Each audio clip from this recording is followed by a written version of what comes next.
Okay, good morning.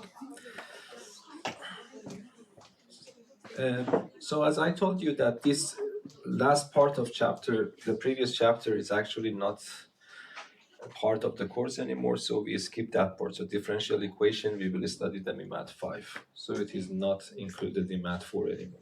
So I will start a new chapter. The first part of the new chapter is more or less the repetition of what you have learned in Math 3C.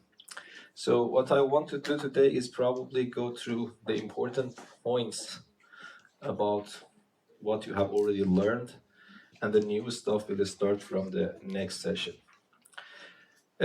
So we want to use the notion of derivative to investigate the main properties, the important properties of curves. Okay, for example, if you have a curve,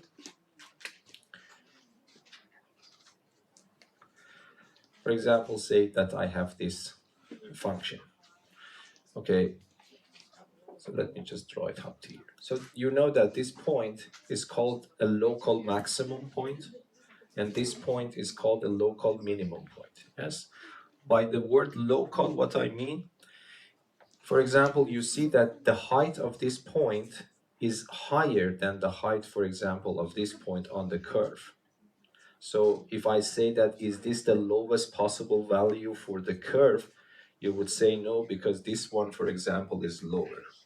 But when I say local minimum, it means that if you look at the neighborhood of those points, this point is the lowest one. So the notion of the local and then global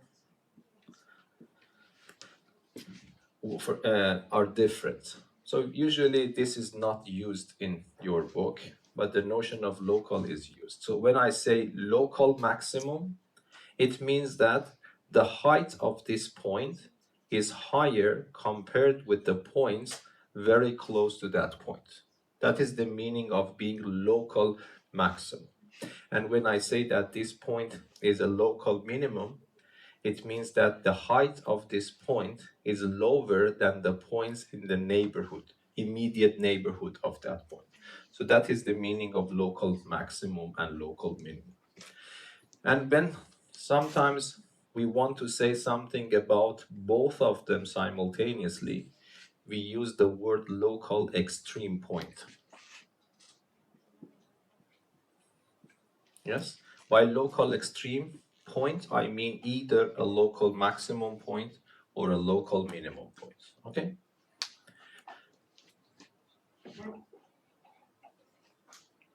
There is another type of point that I want you to know about, and that is a terrace point.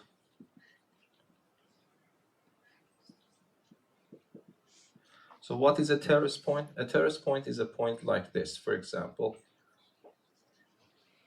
So this is a terrace point. Okay, so what are the properties here? If I draw a tangent line at this maximum point to the curve, it is a horizontal tangent line. If I do it here, it's a horizontal tangent line. And if I do it here, it's also a horizontal tangent line. But it crosses actually the curve. So if I ask you what is the common property for all these 3 points, you would say that if you draw a tangent line at each one of these points, it becomes a horizontal tangent line. Yes, but of course, immediately you realize this point is neither a local minimum nor a local maximum. Yes, it is not a local maximum because even though it is higher than these points on the left, but it is lower than these points on the right. Yes, so and it is not a maximum. Yes, it is not a minimum because it is, even though it is lower than the points on the right, but it is higher than the points on the left. So this point is neither a maximum point nor a minimum. Yes, this is called a terrace point. Okay, there is another point that we will be interested is that inflection point.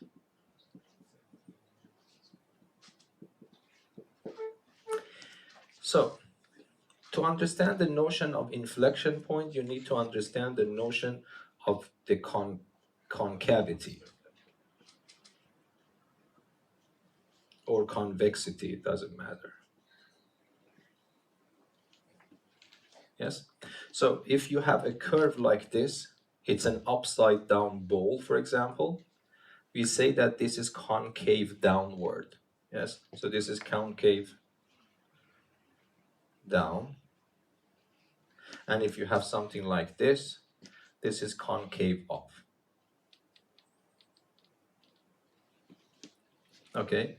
An inflection point is the point at which the concavity of the function changes.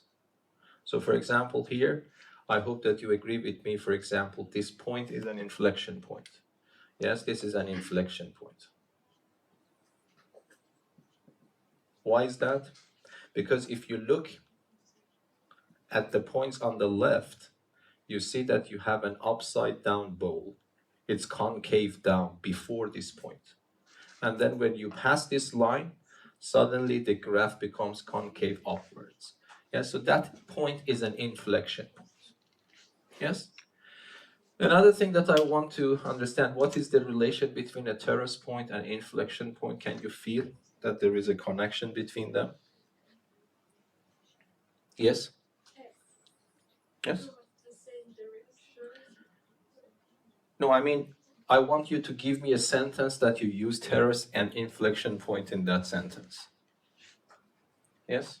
I'm thinking just like, so we have this point, and before that point, it's like all of the points are higher, and after that point, all of the points are lower, and it's the same for inflection and terrace point.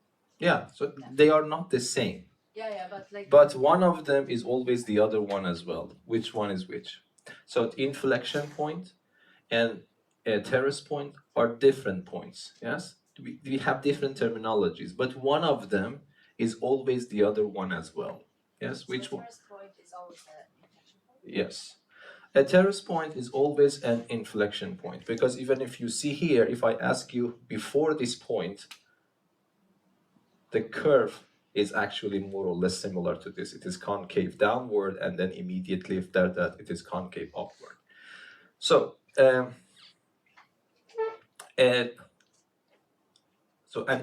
terrace point is always an inflection point, but not the other way around. What is the difference between a terrace point and an inflection point? So for example, here, if I also draw a tangent line, the tangent line would be like this. Yes? So what is the difference between an inflection point and a terrace point? A terrace point, yes? The k values are 0 in terrace point. Yeah, but not necessarily for the inflection point. Yes, so this is the geometry of curves. So these are important points. So, by the way, it is an extremely simple task, I think, for human brain to understand this by looking at the graph. The point of this lesson is, of course, not this simple. We want to give you a function with its rule, and then we want to discover these points without having the graph at hand. Actually, the logic is the other way around. The logic is that by giving you the function, you need to do some calculations on the function, and you yourself find these important points. And using these important points, you should be able to sketch the graph of the function, which is reasonably good. So that is the idea. So I just want to tell you that if I tell you this, it is very simple. If I draw a graph for you here, you can immediately detect these points. Yes? Okay. Another concept, okay, let us try to understand that, because by the way, there are many rules very close to each other. So if you just want to memorize them, because they are not in the formula sheet, so if you want to just memorize them, I think you will mix them up at some point. So you need to have a good understanding what is going on. Okay. So the first thing that we want to talk is about these 3 points, yes? These type of points, we want to understand how to find them. Okay, I want to ask you, because you have heard a little bit about this before, so might be it's a good idea you help me to actually teach you, okay? So what do you think? If I want to find local extreme points or terrace points, how can I do that? what by this I mean, I give you, for example, a function x to the power of 3 minus 2x squared plus x. If you ask me, Bobek, do you know the graph of this function? I would immediately say no. So, but I need to be able to calculate these points if there are such a point for it. For example, you know that I can, for example, in a parabola, do I have a terrace point? No. Do I have an inflection point? No. Do I have a local maximum point? No. The only point that I have here is just a local minimum. Yes? And for example, for this function, I can have this type of function. What do I have? I have none of them. Okay? Except, of course, the inflection point. Is that clear? So there is no maximum point, there is no minimum point, there is no terrace point, but I have an inflection point. So the graphs could be different. So I give you this function. We want to investigate if I have local extreme points or if I have a terrace point. I want you to tell me what to do. Not from your memory, okay? Try to understand the geometry of the shape and make a connection between the geometry of the shape and the notion of the derivative. Yes, Kash? Okay, maybe my memory, but I would say that I differentiate the function and set x to be 0, and then when I find the function where it gives me like the answer 0, then I count the points before and after it to decide whether the function is increasing. Okay, I think you're using the memory. Yeah, I Yes. No, I just want you to analyze it for me. But I mean, it's So why that recipe that you are telling me is supposed to work? That is the important part. because like we have certain number of like extreme points in a function depending on the highest power of a function. So I mean, this theory will definitely work because then you can. I'm not that convinced. Yes? No. Yes? Since we can assume x could be 0 just from looking at the function, but we could also use. May you just repeat, please? I think we could immediately assume that x could be 0 for this function. No, I not talk about might be you are right for this very particular function, but I want you to understand. Forget about the function momentarily. Let us look at this graph. You want to detect these points. How do you do that? You don't have to key that in 0, right? Mm-hmm. So you should, This is a very important observation, and then? so you should take the derivative Mm-hmm. and then find out when it's 0. So, yeah, so that is a good idea, because what he observed is that this point and this point and this point has something in common. I just told you that the tangent line are all horizontal. When the tangent line is horizontal, it means the k values are all 0. And the k value is related to the derivative. So the derivative is actually related to the k value of the tangent line. Yes? So this means that if I take the derivative, if I differentiate the function and equate it to 0 and solve it, I will get points at which the graph has a horizontal tangent. Is that clear? This is clear. Yes? So let us just do that. Okay, so I take the derivative. What is the derivative? It's very simple. So it is 3x squared minus 4x plus 1. Yes? And then I put it equal to 0. And then what happens? This becomes 3x squared minus 4x plus 1 equals to 0. Okay, I use ABC formula to solve it here.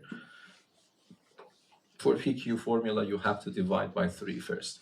So this x becomes minus b plus or minus the square root of b squared minus 4 times AC, and then divided by 2 times this, which is 6. Okay, this becomes 4, square root of 4 is 2, and then I have 6, so I have 2 answers.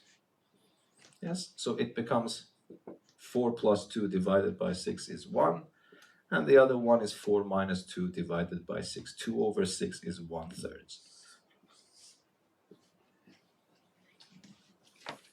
Okay? But what is the problem here? This only gives me the points at which the tangent is horizontal. But it doesn't give me any information right away about if that point relates to a maximum or a minimum or a terrace point. Is that clear? So that is now the second problem that we have to solve. Okay? By the way, that was a good observation because potentially I have infinitely many options available for me. There are infinitely many points. I narrowed it down to only 2 points. Yes? But there is no guarantee that these are maximum or minimum points. What I know is that at these points, the tangents are horizontal. But you see in the picture, there are 3 possibilities for having a horizontal tangent. Maximum, minimum, and a terrace point. Now I want you to tell me how can I recognize the difference between them analytically, not by the graph. I already told you. If you have the graph, it's a primary school task to do that. Yes, but how should I understand that one?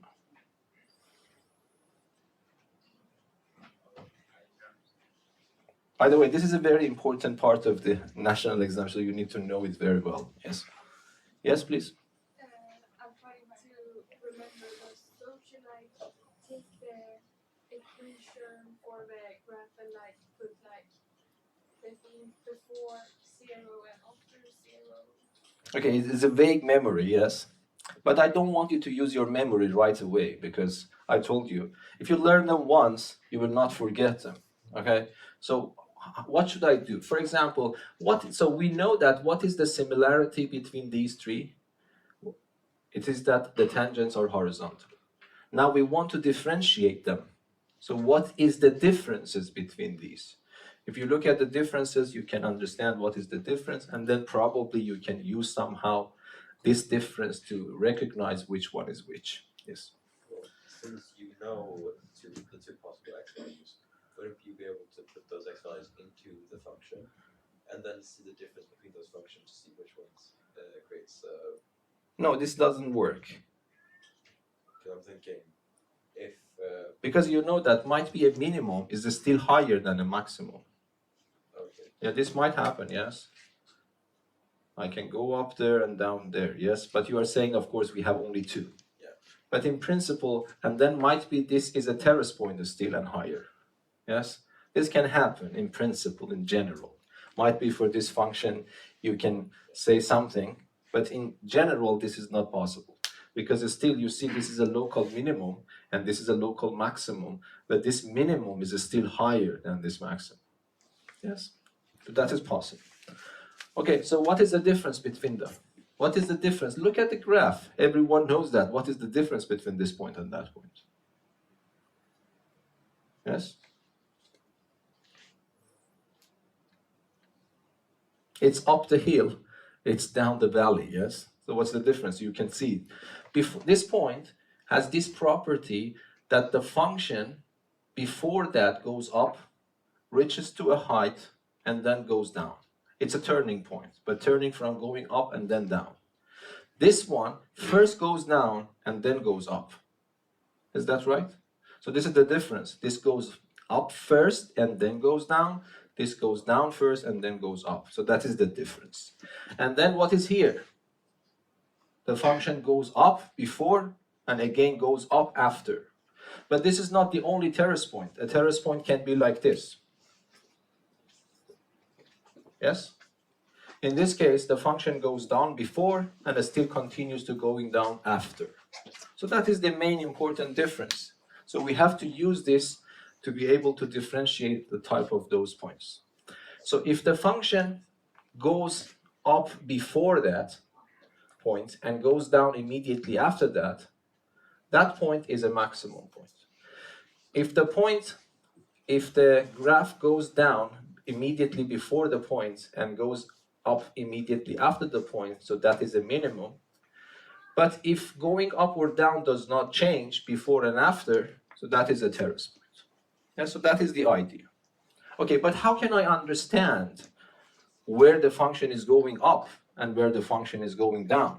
Because we understand that we need to detect where the function is going up and where the function is going down. This is important. Yes?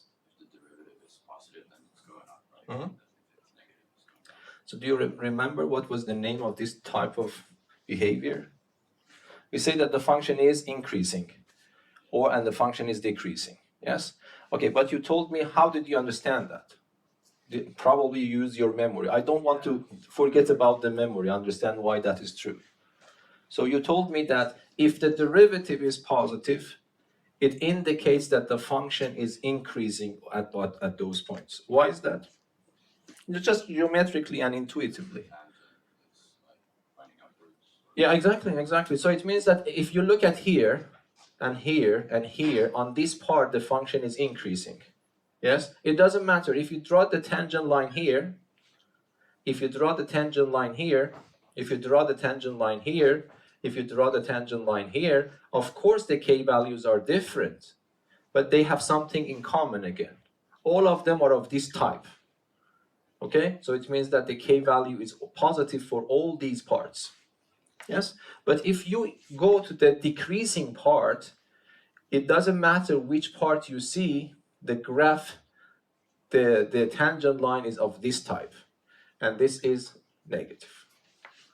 So this means that at those points that the derivative is positive, I know that the function is increasing at those points, and if the derivative is negative, so it is decreasing. Yes? So what we need to understand, so finding the candidates is extremely simple. So you have a recipe for finding the candidates for extreme points and terrace point. What is the recipe? Calculate the derivative and equate it to 0 and solve it. You get a bunch of points.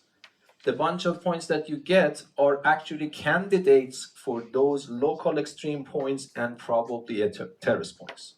But the important point is that we want to understand the nature of those points. So this is why I need to know where the derivative is positive and where the derivative is negative. Yes? Okay. So for example, let us consider x equals to 1. Okay? So we want to understand what is the derivative. Let me write the derivative here in front of you. So f prime of x is equal to 3x squared minus 4x plus 1. Okay, if x is smaller than 1, I want to understand if f prime is positive or negative. Not for one particular value, for all the points smaller than x equals to 1. This is not actually very simple, but the functions that you will face in this course are continuous functions, okay, or they are continuous at some intervals. So the task is not, because usually you need to do what? You need to solve an inequality. You need to ask yourself when this is positive, you need to ask yourself when this is negative, and solving inequalities is not an easy task. Okay, but the good point is that for all the questions that you get, the derivative is partially at least continuous. So for continuous function, this method will work. So you choose a random point here. For example, which one is the easiest one? To the left of 1. 0. So and then you choose 0, for example, and you calculate f prime at 0. What is that? It is 1. So let me write here f prime. So f prime is positive here. You see, you say that the f prime is positive here. Okay, by the way, I want you to understand this is with some small flaw in it. Yes, because I checked the derivative only for one single point on the left, and I am claiming that, don't worry, the derivative at that single point is positive. It remains positive all the way around. Yes? Yes? Don't you have to pick a point after 1/3 the second point?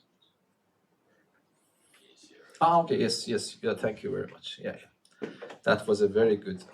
Great. So because I have 2 points, I was careless a little bit here. So let me start with one. Okay, so might be I should change this one. Okay. Yes, you are right, because I have 2 points. I have to write them in order. Thank you very much for reminding. So the idea was correct, but I have to write it in this way. So I chose here x equals to 0, and this is my derivative, so this is negative. This is positive here. Yes? So the only thing that is not rigorous is this. I chose only one single point before that, and I calculated derivative for that one single point. It turned out to be positive.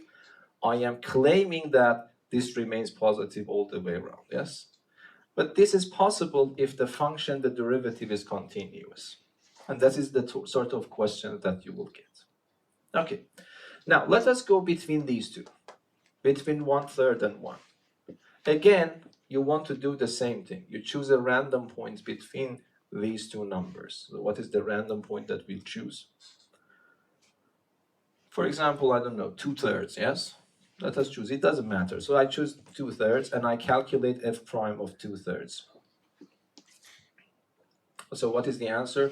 This becomes 3. I put 2/3 here, it's 4/9 minus 8/3. I multiply that by 4, and I will have 1. So this 3 and that 1 is cancelled. 4/3, this is minus 4/3 plus 1, which becomes what? Minus 1/3. So it's negative. Yes, so this means that this part is negative. And then I do the same thing here. So what happens? For example, I choose 2, and then I put that here, so it becomes 3 times 2 to the power of 2 minus 4 times 2, and then plus 1. Hopefully you agree with me, this turns out to be positive. This is positive. Yes? Okay, so what happens?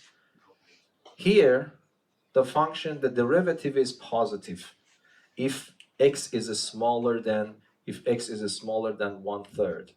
So this is the symbol we use to show that the function increases here. And then here the derivative is negative. This is the symbol we should use to show that the derivative is negative. It means that the function is decreasing. And here again the function is increasing. So what happens here is simple, yes? So this means that this point corresponds to what type of point? Before that it goes up, after that it goes down. So it is like this. So it is a maximum, yes? And then this point, before that it is going down, and after that it goes up. So that is a minimum. Yes? So we realize that there is no terrace point for this function. And these are the only important points for the function. By the way, this usually in the national exam, if they ask you to write the maximum and minimum points, if you just write 1/3, that is wrong, because when I say I have a point, I have 2 coordinates, x and y values. Yes, so if I ask you what are the extreme points of this function and categorize them, you would say, for example, 1/3 is corresponding to a local maximum. So if I ask you what is the maximum value, I am asking about y coordinates. If I ask where the function attains its maximum, I am asking about the x coordinate. If I ask you what is the maximum point, I mean I am asking about both x and y coordinates. So you need to know these things, okay? So for example, here, if I ask you what is the local maximum point of this function, the local maximum point has 1/3 as its x coordinate. You also need to tell me what is the y coordinate. So how can I find the y coordinate then? Yes? Yes? You would just put 1/3 into the original function. Original function, yes. So don't get confused. So I don't know if we can calculate that. So 1/3 to the power of 3 is 1/27. And that one becomes 2/9 and then 1/3. So if I take the common denominator to be this, it's 1 minus 6 plus 2 plus 9. So this becomes 4/27. So this is the local maximum point. Yes, local max. Yes? Can you repeat what you said about when you say x value and So if I ask you what is the maximum value, or what is the maximum, I mean you to tell me 4 over 27. If I ask you where, for which value of x, or where this maximum is attained, I am asking you about the x coordinate. And if I ask you what is the maximum point, I mean I want you to write both x and y coordinates. Yes, and then what is the local minimum? The local minimum is attained at this point, 1. And then for finding the y value, again, you put it in the original function. The answer is 0. It's very simple to calculate. So this is the local minimum. And there is no terrace point for this function. Yes? But of course, this is a mess. This is why I don't know, this is called sign table in English. So you need to make a sign table when you want to answer this question. So the sign table, you see, what do I need? I need a row for x values. This is the standard sign table. I need a row for x values. And I need a row for the derivative. And because later I wanted to calculate the y values as well, I need a row for the function, the original function f itself. So instead of writing it in this messy form, you usually write it in an organized way. Whenever you want to use this idea to determine the nature of the extreme points, you have this sign table. And which points you put here, I mean, you put x1, x2 in increasing order. And here, for example, the derivatives are 0. And then you have some possibilities, yes? You check if it is going from positive to negative or from negative to positive. And then check that this is the case. So for example, if I want to do this table for this will be like this. I will have x here. I have two numbers, 1/3 and 1. I have f prime, which is 0 here and there. And I have f. I realized before that the function, the derivative is positive. Between these two, the derivative is negative. And after that, the derivative is positive. So you usually write this and that and this. And for 1/3, I calculated the value for f. It turned out to be 4 over 27, and this one is 0. So this tells me that this point is a maximum, local maximum point, and this point is a local minimum.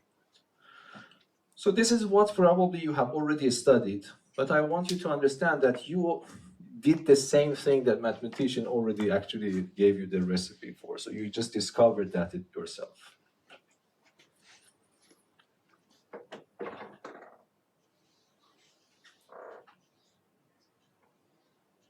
Is that clear?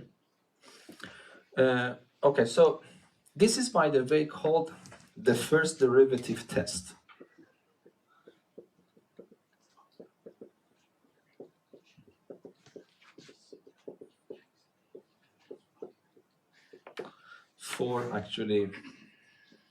For detecting the local the local extreme / terrace points. Okay, so I put this part in pair of brackets. So this is called the first derivative test. So it's a good name because we use the first derivative to say something about the nature of the points.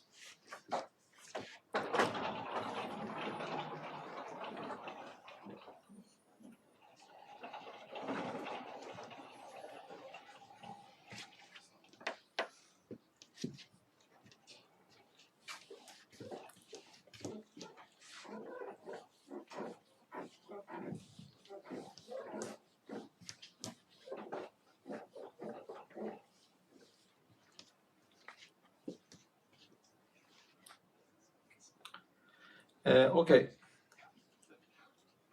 So let me give you another simple example. For example, let us write g of x.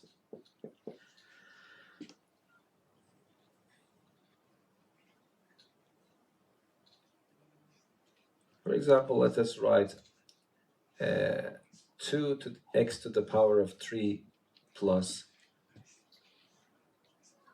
plus 1.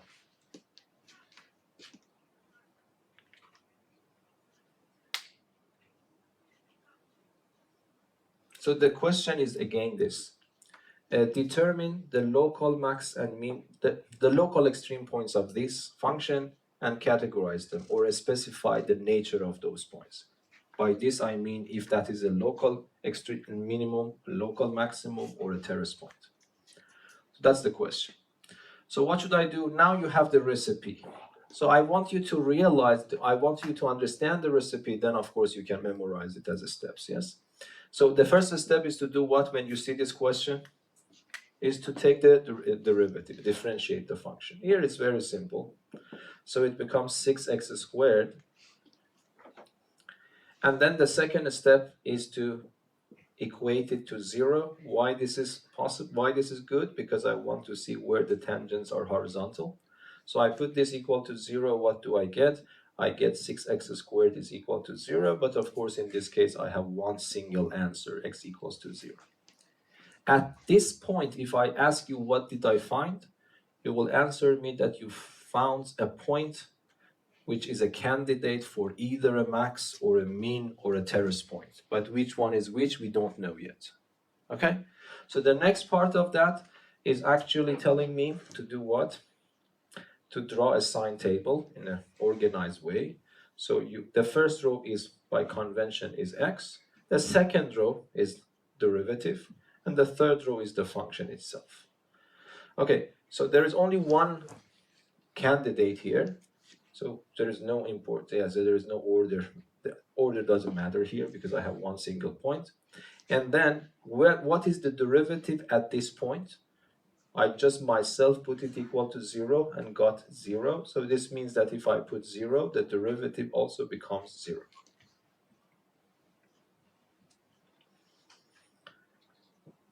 Yes, and then if I put 0 in the original function, because this row is related to the original function, whatever you want to put here, you need to look at the original function. Whatever you want to put here, you have to look at the derivative of the function.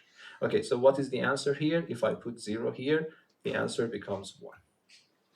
Yes? Okay, but now the next step is to understand the positiveness and negativeness of g prime. Okay, if x is smaller than 0, look at the derivative, because this row is related to the derivative. Don't get confused. Okay, if x is less than 0, what happens for the derivative? Do you think it is positive or negative? Choose a number smaller than 0 in your head and put it here. Positive. It's positive, because this is, by the way, x squared is always positive and 6 is positive, so definitely this is positive. And what happens if x is a number greater than 0 and you put it here? You again will get a positive value. Okay, so this means that this function is increasing here.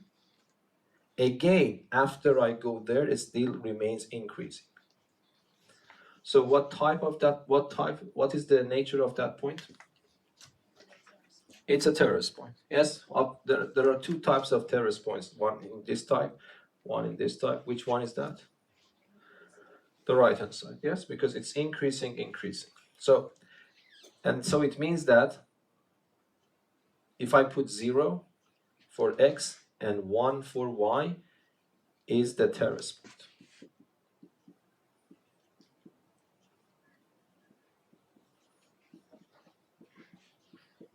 Yes?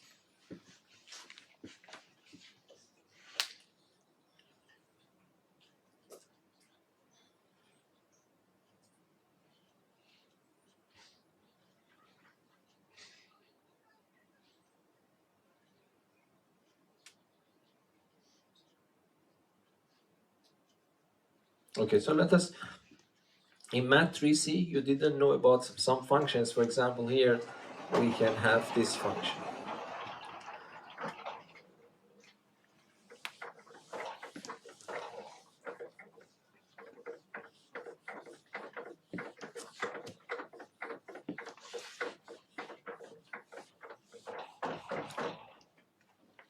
By the way, usually it is good to write some information regarding the domain of the function. For example, if I ask you what is the domain of this function, what is your answer? The domain means all possible values for x that you can plug in and still get a sensible answer, yes? So what is the possible value that you can put in for x here?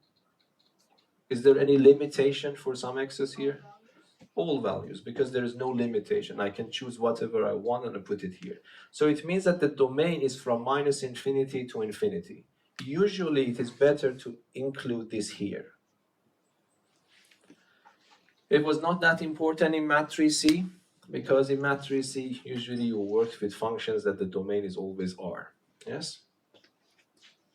But now, for example, let me give you another example that you couldn't solve at the level of matrix C.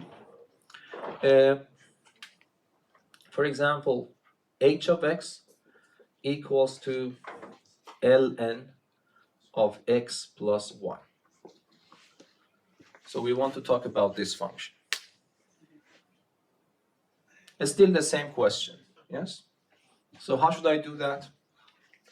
Now something becomes important that I didn't talk about that before. So the important is that you need to understand a little bit about the domain of the function, yes? So what is the domain of this function? Which values you're not allowed to put here? For example, am I allowed to put 0 for x? It becomes ln of 1. If you remember, ln of 1 is well defined, so 0 is okay. But for example, minus 5 is okay or not? Because if I put minus 5, it becomes minus 4. ln of minus 4 is not defined, if you remember. So if you have forgotten, these are important. So if you have a logarithmic function, ln of box, this makes sense if and only if box is strictly positive. So remember, if this is also true for any logarithm. So this should be positive. Okay, so this function makes sense only if, so this is something a little bit additional here. This makes sense only if x is strictly greater than minus 1. Okay, just put it aside and start the recipe here. What was the first step? Is to differentiate the function. Yes, I don't know how much you remember, but you will get this formula in the formula sheet. You get this one in the formula sheet, but you want to answer the derivative of this one. What is the answer? So I told you always, whenever you have this formula in the formula sheet, you should be able to write the chain rule version of that yourself. What is the chain rule version of that? It means that if instead of x, I have u, which is a function of x, and if I ask you differentiate it, what is the answer? This is given to you, but this you need to discover it yourself. It shows that you know the chain rule. So what is the answer? Yes? 1 over u times u prime. Yes, times u prime is the only difference, yes? Okay, so here, but of course it doesn't matter here. This is so simple. So this becomes, this is playing the role of u. So this becomes 1 over u multiplied by u prime. So this h prime of x becomes equal to 1 over x plus 1, because coincidentally the derivative of x plus 1 is also 1.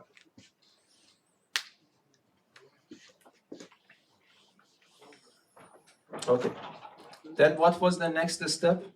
The next step is to put the derivative equal to 0.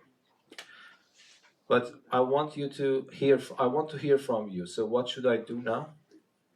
I put it equal to 0 in to be able to find those values of x. So what's the answer to this?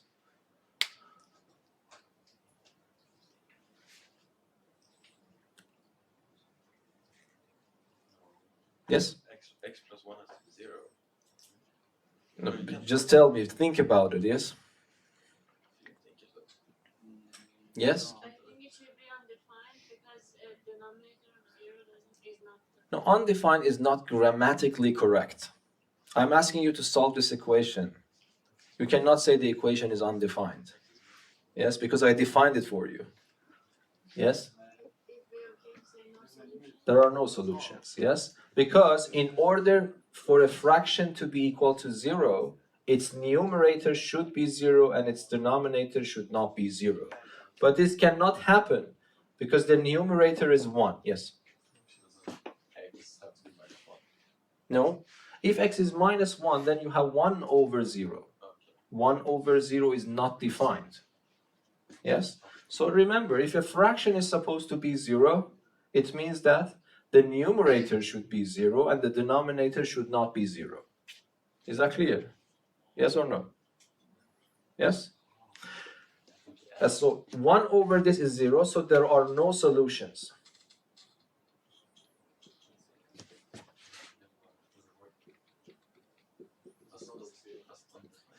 So what can I conclude immediately? It means that I do not have any candidates for extreme points or terrace points. So what can I say? There are no extreme points. There are no terrace points. Yes? That means it's a straight line? No. Because that's a good question, okay? Of course, you know that it's not a straight line. Because the only equation that gives rise to a straight line is this formula. If you have a slight deviation from this, definitely it's not a straight line. Okay, but we will understand it a little bit better. But even though it is mainly finished here, but let us try to draw the sine table for it. Okay, so if I want to draw the sine table for it, then what I do, I write x, I write h prime, I write h. So this is left empty because there are no candidates. Okay, but I have some limitations on x. X cannot be smaller than -1. To show this, you just put -1 here at the very end. It means that before that it is not defined. There is no point for it. And even -1 is excluded. To show that you have excluded -1, usually you draw something like this. So it means that, first of all, there is no point before -1 because I put this in the left corner, the left extreme. And then -1 itself is not defined, so you just do that. Okay? Okay, but then I do not have any points here. I do not have any limitations for x from above, so it means that I can continue forever until I reach to plus infinity. So this means that I have considered the domain of the function here. Okay, now I ask you to tell me, what should I put here? There are no zeros, of course, but still I can put positive or negative there. So which one I should put here? Because I understood that the derivative cannot be equal to 0.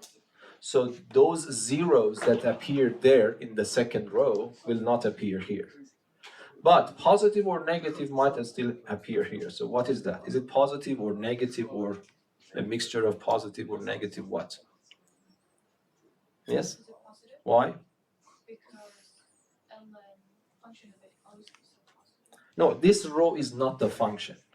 Be careful. Whenever you want to answer something regarding the middle row, you have to look at the derivative, not the original function. Okay? So if you want to say if this is positive or negative, you shouldn't look here. You should look here. Now tell me, is it positive or negative, or a mixture of positive and negative? Yes? It's always positive because the lowest value x can have is 0, and then that would be 1 over 1. No, the lowest possible value of x is not 0. Well, it is because we have a domain up there, and Mhm. then Okay, but you think that after -1 we jump to 0. You have to correct this in your head, yes? After -1 until 0, there are infinitely many other points. But your point is correct. So we know that x is greater than -1. So 1 over x plus 1. If x is greater than -1, x plus 1 is positive. The denominator is positive, the numerator is positive, so this combination is definitely positive. Yes? So what does it mean? This means that the function is increasing all the time in its domain. Yes? And if I want you to draw the graph, you need to know a little bit more, but let me just give you some hints. So the graph of this ln function is something like this. Yes, it is not, it's always increasing. Yes. Oh, sorry. This is the ln function, but this one is a little bit different. So first of all, this is -1. This -1 is not acceptable. Yes, this is -1. So the graph is, if I give x 0, this becomes ln of 1. ln of 1 is 0. So this passes through the origin. And the graph will be like this. This is qualitative. I mean, I'm not precise in my drawings, but I just drew it because you asked me if this is a straight line. But this is not a straight line, but you see that it is always increasing. Yes? So it is always increasing, but it's not a straight line. And it doesn't have any extreme points at all. Not local maximum, no local minimum, and no terrace points. This is this graph. Yes? Yeah, is that clear? Yes. Now let me give you one more example and then we go to the next topic, okay? We want to talk a little bit about concavity as well.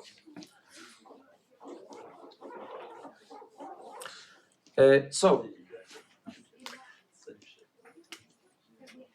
let me write, for example, s of x to be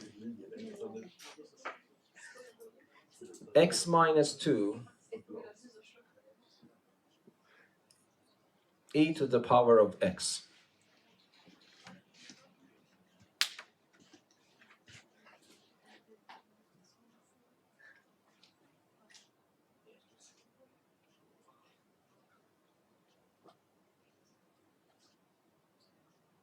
Okay, so the first step is to think a little bit about the domain. Now you learn that, okay? So what is the domain of this function?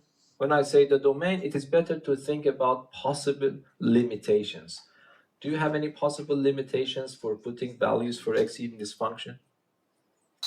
Is there any value for x that when you put it here, the function is not defined?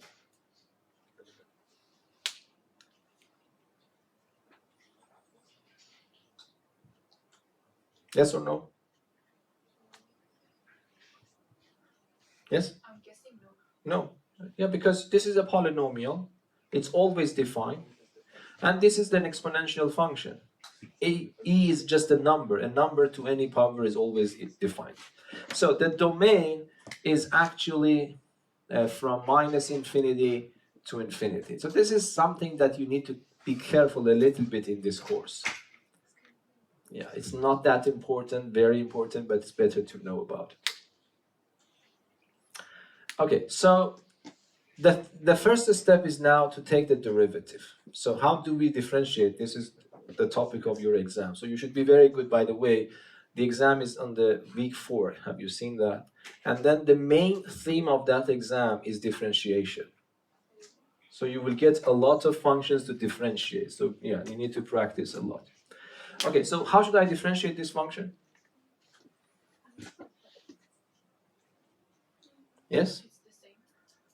It is what? The same. No.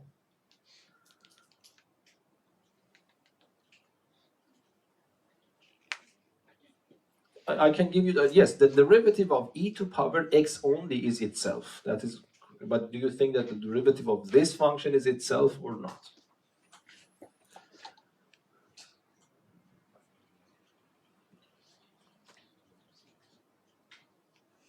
I made a lot of short videos on differentiation. It is just 1 minute. Please look at them, yes?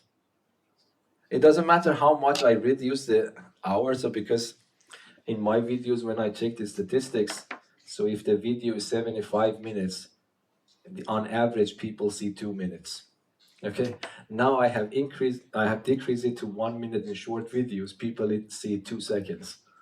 So you need to practice a little bit. 1 minute is nothing, yes?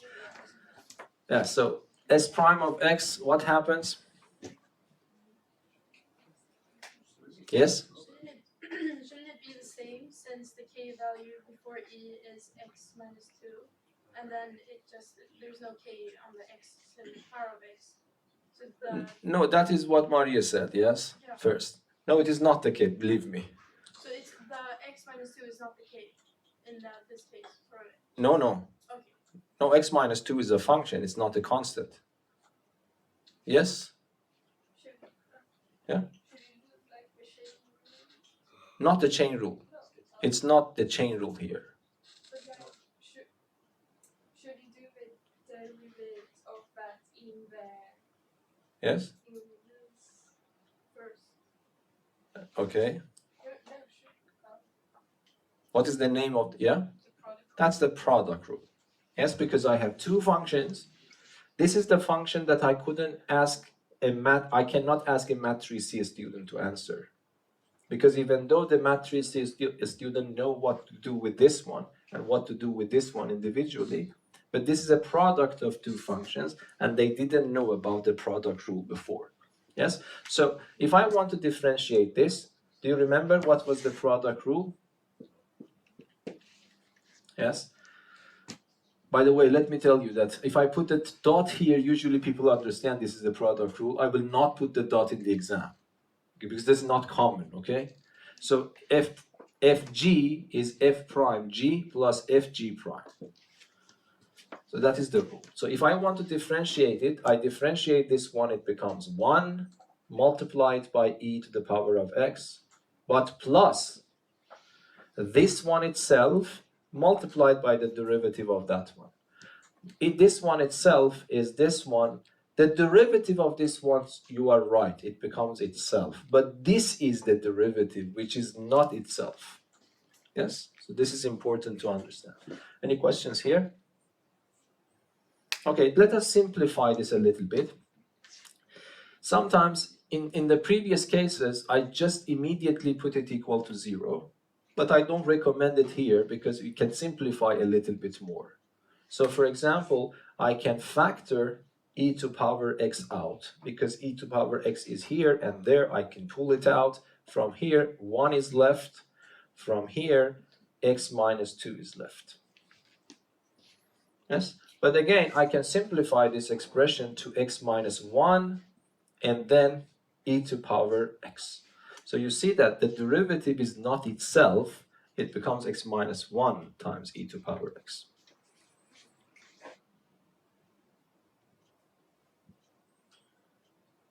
So let me just put this in a box. Usually, if you get some question of this type in the national exam, they will give you a function that you couldn't do it in Math 3C. Okay, so this is a very typical example. Okay, so then s prime of x to be equated to 0 as before, but I want you to tell me what to do from now on. So what is your answer here now? Yes? Either x minus 1 is 0 or e to the power. Because that's a product of two functions, by the zero product rule, I get two options. Either the first one is 0 or the second one is 0. The first one is 0 gives me immediately x is 1. But what do you think about the second one? E to power x is supposed to be 0. What is x?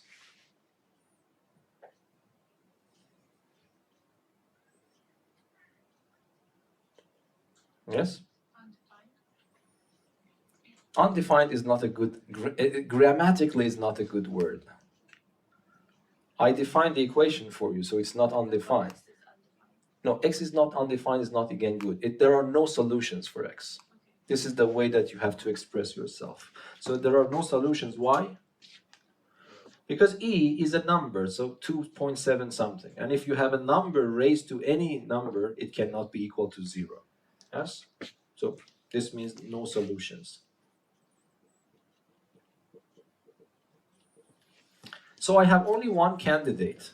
This might be a max or a mean or a terrace point. Yes? Okay, so how should I answer this question now? Okay, so let me write here. So what should I do? I will take the sign table. I have x, I didn't have any limitation, so it goes from minus infinity to infinity.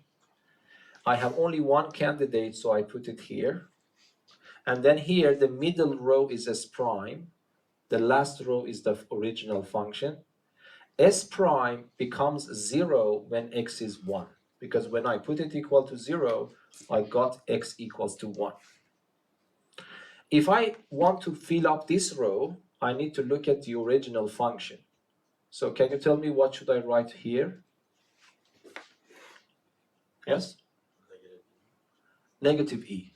Yes, because if I put 1 here in the original function, 1 minus 2 becomes minus 1.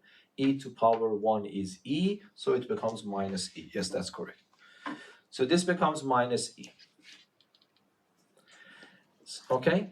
Now, we need to understand the behavior of the derivative here and there to see if it is positive or negative. So what is your suggestion here? What do you think I should write here? Positive or negative? So whenever you want to answer something here, because this is S prime line, you need to go and look at S prime. X is a number smaller than 1 here. Yes? So what is the value for S prime, positive or negative? Negative, yes, because if x is smaller than 1, if you want, you can choose 0. If I put 0, 0 minus 1 is minus 1, e to power 0 is 1, the product becomes negative. So that is negative. And what do you think will happen after that if x is greater than 1? If x is greater than 1, for example 2, this becomes 1, which is positive, e to power 2 is also positive, so if you multiply them, it becomes positive. So here, this is decreasing, and here it's increasing. So this is actually a minimum point. Yes. So the point 1 and minus e is the local minimum.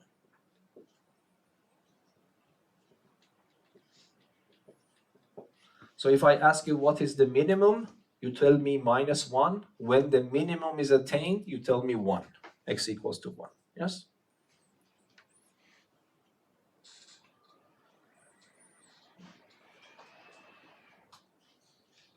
Yeah, is that clear? Okay, now let us jump into the notion of the concavity, because you might say that, okay, because here, according to this recipe, we were able to detect max, mean, and terrace point. Yes? But there is another type of point. What that point was?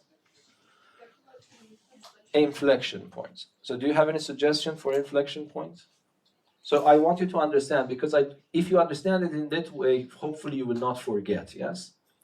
So we were able to detect max, mean, local max, local mean, and terrace points if there are such a point there for the function. But there was another point that I picked up, and that was the inflection point. So let us remind again, what was an inflection point? What is the, yes? The concavity changes at that point, yes? For example, this graph, yeah, it's not a good graph, but hopefully you understand that's an inflection point. Because before this point, it's concave down, and then after that it's concave up, or might be I have this scenario. Yes, that is also possible, yes? Because before that it is concave up, and this is concave down. It is harder to understand this geometrically, because we want to know how can I detect where the function is concave down and where the function is concave up. In the case of local extreme points and terrace point, I wanted to see where the function goes up and where the function goes down. And then you told me that I need to just check the first derivative. But the notion of concavity is harder. But it is easy, it is not that hard that we cannot understand it geometrically. Okay?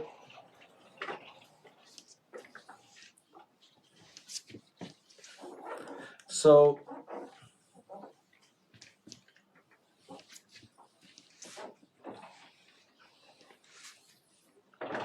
let us, for example, try one of them. So if I ask you, if I give you this curve, yes, this is of course concave down, yes? let us understand how can I detect from the formula of the function that the graph of the function is concave down or concave up. How should I understand that? So let us, for example, say that this function is f of x. Yes? And what I want, I define a new function for u, g of x, which is the first derivative of my function.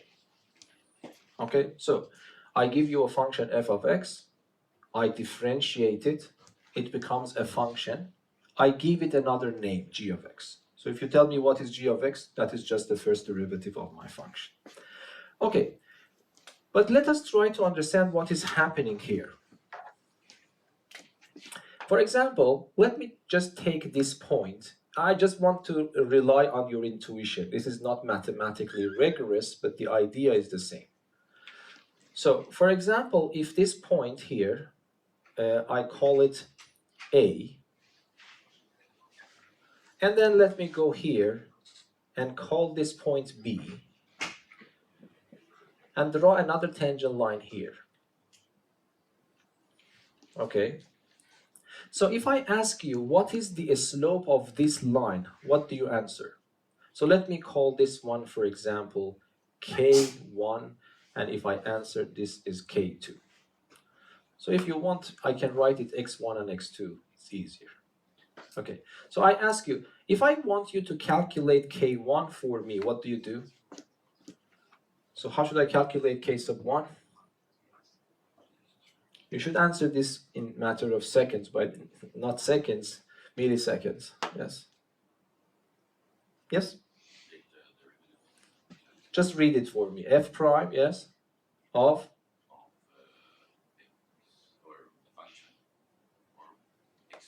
x1. Yeah, because this is k1, it means that I pick up the corresponding point. Yes? And then k2, similarly, is this one. Do you agree? Now, intuitively, which one is bigger? Which one is greater than the other one? So here I have this slope. When I move to the right, do you think that the slope is increasing or decreasing? Yeah. Yes? K1 is bigger. K1 is bigger. So what does it mean? It means that K2 is smaller than K1. Yes? So in other words, if you look at my pen, the tangent line has this slope. When I go here, the tangent line, the slope of the tangent line is actually decreasing. Yes? So here it's a positive value. Here it still is positive, but less positive. It's a smaller number. When I reach to the maximum point, it becomes 0. And if I continue after that, what will happen? It becomes negative. And if I continue even more, it becomes more negative. So I started with a positive value. And when I go here, the slope is actually going down and down. It reaches to 0 and it continues going down after that again. So in the whole part of this graph that it is concave down, one thing becomes clear. The slope of the tangent line is always decreasing when I move on the concave part of the graph. Okay, so what does it mean? It means the slope is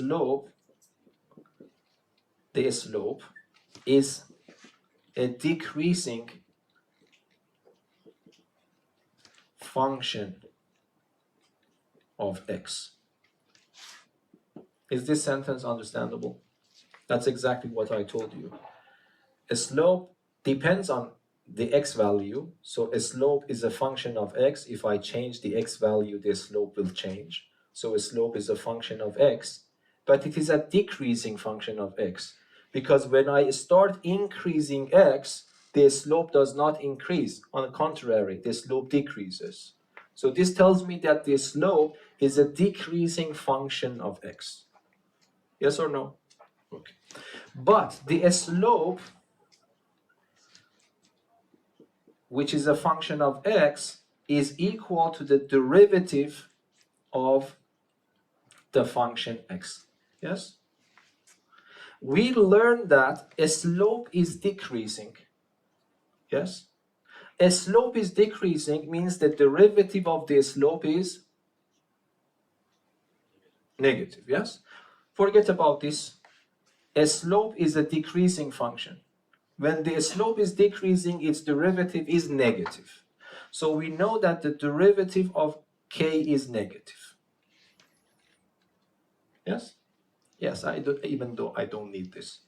The derivative of k is negative, but the derivative of k is the second derivative of f. Because k is the first derivative of f, here I want to have k prime. So k prime is the second derivative of f. Yes or no? You understand what I did? So I try to convince you that the slope is a decreasing function of x if the concavity is downwards. By geometrical intuition, no rigorous proof. I just want to rely on your intuition. So this sentence, I motivated that sentence by looking at the geometry of this shape. But then, a slope, on the other hand, is equal to the first derivative of the function. We learned that k is decreasing. When a function is decreasing, it means that its derivative is negative. The derivative of k is the second derivative of f. So this means that the second derivative of f is negative.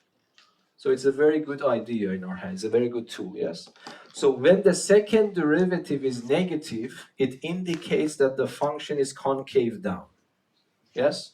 Is that clear? For the same, exactly similar to this, what do you think will happen if I have a concavity up?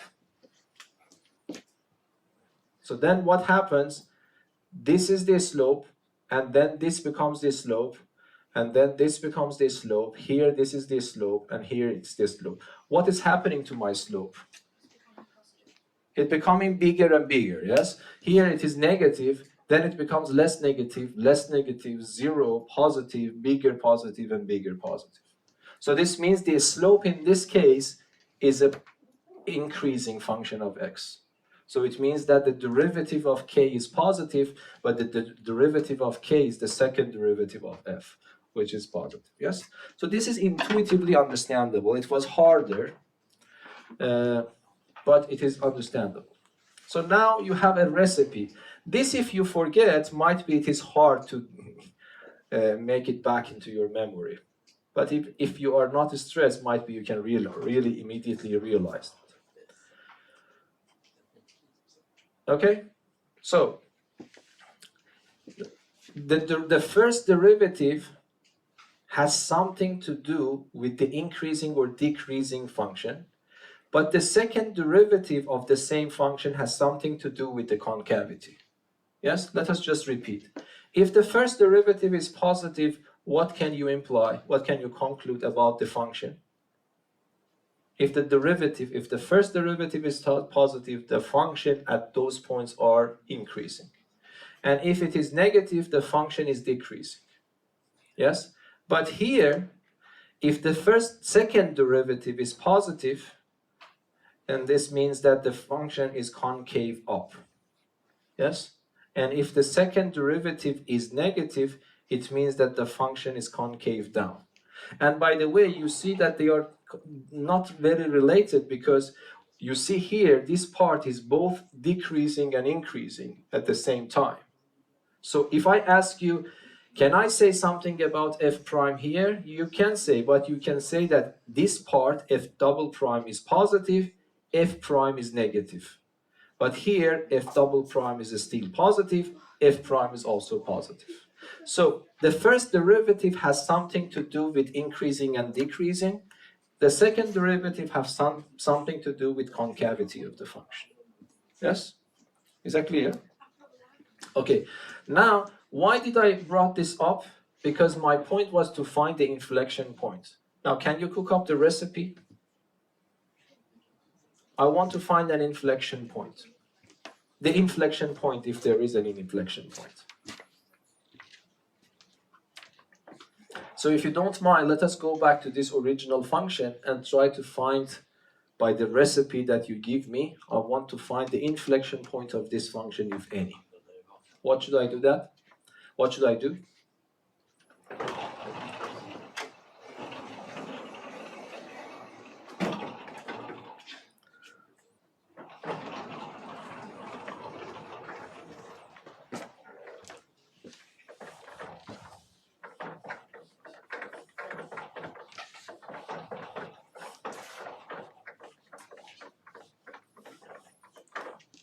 Okay, so the question is this. That function up there, the original function we started,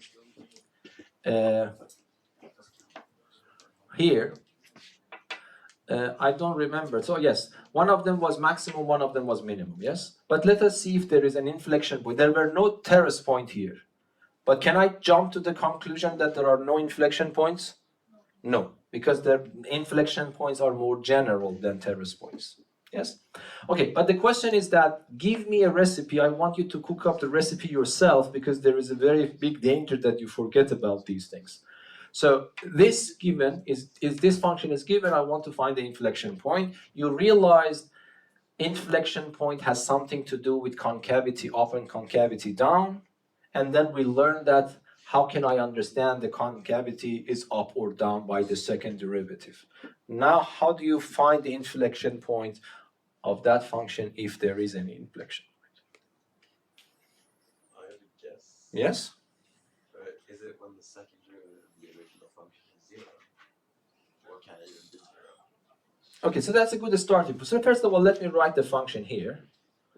X to the power of 3 minus 2x squared plus x. Yes? Okay, so I want to know where the second derivative is positive and where the second derivative is negative. Yes? If the second derivative is going from negative to positive or positive to negative, we expect that at some point it hits 0. Yes? I'm not sure if it does, but I would assume. Yeah, that's a good idea because, yes, that is correct. Because if a function is continuous and it's supposed to be positive and then goes to negative or the other way around, it has to pass through 0. There is no other way. Okay, so this is a good idea to calculate the second derivative and see where the second derivative is 0. Yes? So what happens? So if I want to calculate the second derivative, so forget about that I solved that problem before. This is a new, completely new, assume that this is a completely new problem. You need to find the second derivative. So the question is different. The question is I want to find the inflection point. Yes? So I want to calculate the second derivative, but I cannot immediately jump and calculate the second one unless I have already calculated the first one. Yes, and then the second one.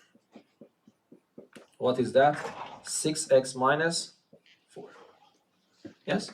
And then, as you said, my goal is to see where this function is positive and where it is negative. The good natural question is to understand where it is 0 to see on which side it is positive and on which side it is negative. So I put it equal to 0. Okay, and then 6x minus 4 is equal to 0.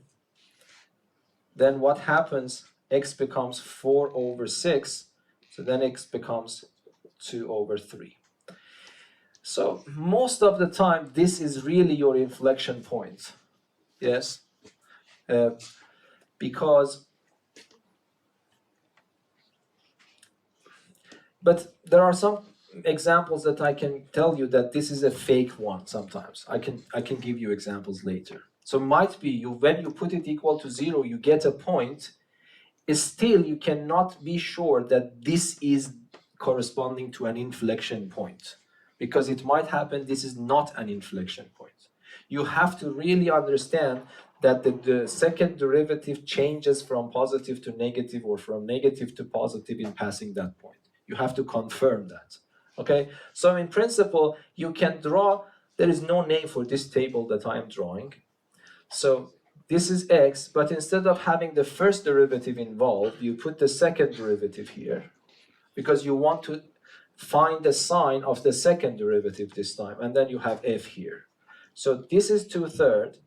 The second derivative at this point is 0. Okay? Now I want to see that if it is positive here or negative, or might be both the same, both of them are positive or negative. Let us check. If I choose a number smaller than 2/3, for example, the best choice is 0, and put it in the second derivative, what do I get? -4. And -4 is negative. Yes? And then when I put a number bigger than 2/3, the best choice is probably 1. I put 1, don't get confused, yes? Because this is the row for f double prime. So you go to f double prime, you replace x with 1, the answer becomes 2, 2 is positive. What does this mean? Can I say something like this? No, be careful. This is the second derivative. It has nothing to do with increasing or decreasing. If you want to draw a symbol for that, you need to just draw something like this. It means that the second derivative is negative, so it is concave down. Yes? And here, the second derivative is positive, so it is concave up. I didn't see this table in your book, and I don't know if there is a standard, but this is one way of doing it. You can do it whatever, however you like. So now tell me, by the way, I forgot to put this number here. If I want to put a number here, where should I put that number? Because now don't get confused. This row is F row. So I have to go to F and put that number there. We didn't do it before, yes? So it becomes 8/27 minus 4/9, 8/9, and then plus 2/3, and then you calculate 2/27, 8 minus 24, and then plus 18. So it becomes 2/27, yes? Hopefully I haven't done something wrong. So this becomes 2/27, yes? And then what? So the inflection point that I show it with I, for example, is 2/3 and 2/27.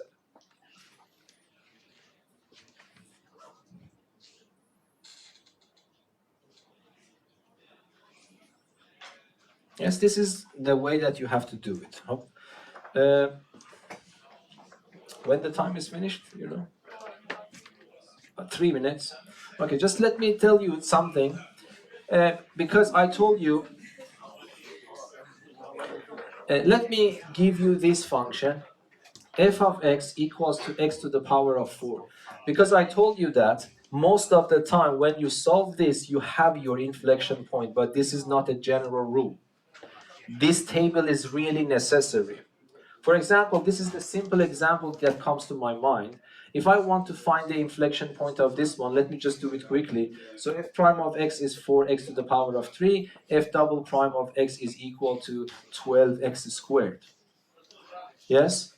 And then if I put it equal to 0, what do I get? I get x equal to 0. But if you say this is the inflection point, this is wrong. Yes, even though I did exactly the same thing up to that point. First of all, if you draw the graph of the function, it's very similar to this one. And this 0 is the minimum point. It is not an inflection point. The reason it becomes like this is because if you go and check f double prime is 0 here. But before that and after that, the second derivative is positive. So it is positive and positive. So it is concave up and concave up. So it is not an inflection point. So by this simple example, I just wanted to motivate you. The rest of the solution is necessary because you don't know what is going to happen. Yes? Any questions? Yeah, I know that this was very long lesson, but it will be like this. So be prepared, okay? Yeah.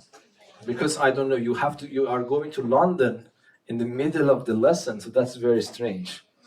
And the national exam, the date of the national exam I put in the school stuff, so it is 23rd of May. So we have to work hard.